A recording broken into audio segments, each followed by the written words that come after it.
Invalid mashinalar poygasi boshlanyapti. Siz kommentda qaysi bir yutishini oldindan yozib keting, men ungacha ularni tanishtiraman. Birinchi mashina bu buxanka. Bunga qanaqa qilib ikkita odam siqqaniga men hozirgacha aqlim yetmayapti. Ikkinchisi bu siklop. Siklopning bir dona farasi, 4 ta baloni bor, faqatgina unga bir dona odam zo'rg'a sig'maydi. Uchinchisi bu Plintusdan ham past mashinasi.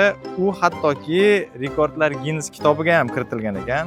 Mana hozir mashinalarimiz tayyor, poygamimiz boshlanadi. Start berildi. Birinchi tezlanishda buxanka mashinasi tez yurdi.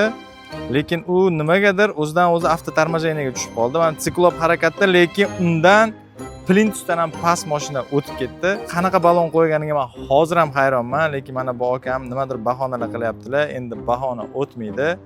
Eng zo'r mashina Plintusdan past chiqdi. Agar sizga bu uchala mashinani nomlash kerak bo'lganda, siz bularga qanaqa nom bergan bo'lardingiz? Fikringizni kommentda kutamiz.